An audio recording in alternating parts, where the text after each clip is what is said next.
All right, let's just get right into it, with a truth that's, well, it's a little hard to swallow. That intense magnetic pull you feel for someone, that feeling that just takes over your entire world, it's not really about them. Nope, it's about what they awaken inside of you. See, that sudden, almost magical force, that chemistry you can't deny, it's actually a projection. It's like you're looking into a mirror that's reflecting a hidden, powerful part of your own mind, something you've been looking for your whole life without even knowing it. So what is this incredibly powerful and often, let's be honest, deceptive force? Well, the brilliant psychoanalyst Carl Jung, he had a name for it, and he saw it as the source of a profound and, yeah, a potentially dangerous illusion. Jung called this the anima. So what is that? Think of it as this inner feminine image that every man carries around in his unconscious. It's shaped by your first experience with a woman, your mother, but it's also molded by every woman you've ever admired, by culture, by art, the whole shebang. It's the secret blueprint that makes you see one face in a crowd and feel an electric pull. And here's the absolute key to understanding this. You're not really falling in love with a real complex person. You're falling in love with a projection. She becomes the perfect screen for all of your own unconscious hopes, dreams, needs, and even your unlived potential. And this is where it gets a little dark. See, Jung warned that if this internal force, this anima, is just left to its own devices in your unconscious, well, it can lead you down a really destructive path. You're not chasing a woman, you're literally chasing your own ghost. You know, when the anima is running the show, it can completely dominate you. It has you chasing illusions, leaving you feeling weak, needy, and totally off balance. You become incredibly emotional and reactive, you get hooked on validation, and worst of all, you become completely blind to giant waving red flags. You're not loving a person anymore, you're worshiping a fantasy. And that road, that only leads to self-destruction.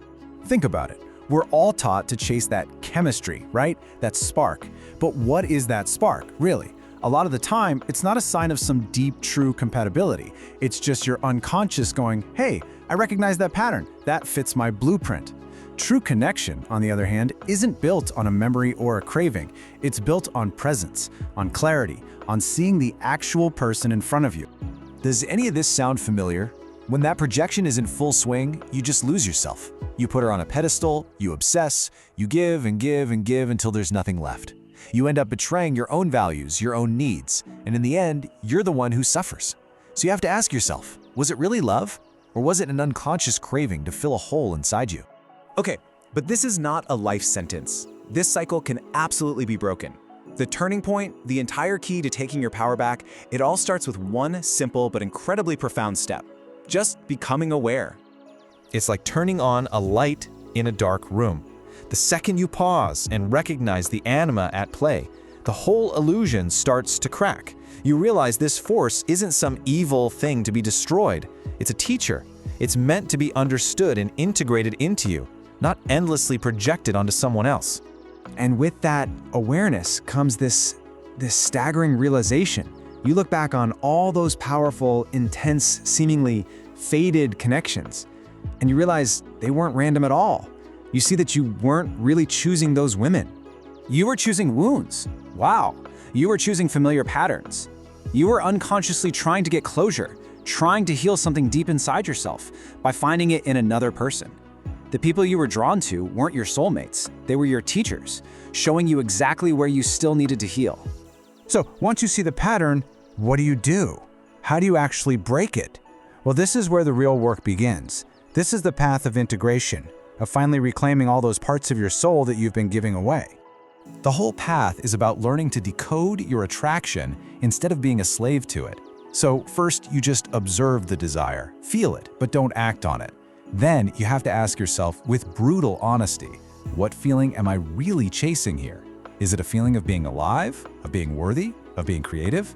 Once you can name that feeling, you can finally start the real work of creating it for yourself. This right here, this is the admission that takes guts. It's an ego crusher for sure. To look back and realize that intoxicating, amazing feeling, it was never really about her. It was about what you wanted, what you needed, and what part of your own soul you handed over for her to hold for you. And this is the final massive shift in perspective. You realize she was never the source of the light, the magic that you were so drawn to. She was just the mirror. A mirror reflecting the potential, the creativity, the wholeness that was already inside of you. You are the light. It was you the whole time. And when a man actually does this work, when he stops projecting his anima and starts integrating it, a profound transformation happens. He doesn't become cold or detached, not at all. He becomes whole. I mean, the contrast is just night and day. The boy is ruled by projection. He needs her to feel complete, so he chases and he worships a fantasy. But the man who has done the work, he's already whole. He operates from a place of clarity. He doesn't need to chase, he attracts. And he doesn't worship an illusion, he witnesses a real person. A man like this is rare, and he is unbelievably magnetic. He can love with his whole heart, but without losing himself in the process. He can't be manipulated by games of attention or validation, because he already knows his own worth. Rejection doesn't shatter him. His attraction comes from something real, from a deep well of presence, depth, and stillness. And make no mistake, the stakes are incredibly high. Jung's warning here is so powerful. If you don't do this work, if you fail to integrate these hidden parts of yourself, they don't just go away. They keep showing up in your life, over and over again. And you won't see it as a choice. You'll call it bad luck. You'll call it a pattern. You might even call it fate. So if you're still with me, if any of this is hitting home, you are standing at a turning point. Right now. This awareness you have in this moment, you can't unknow it. This is your chance. So the choice is yours, and it always has been. Are you going to fall back into the dream, chasing the same old projections and repeating the same cycles of confusion and heartbreak? Or are you ready to do the work, to reclaim your own soul, to stop searching outside of you for what you must first build within? Will you keep chasing illusions, or will you finally build your own reality?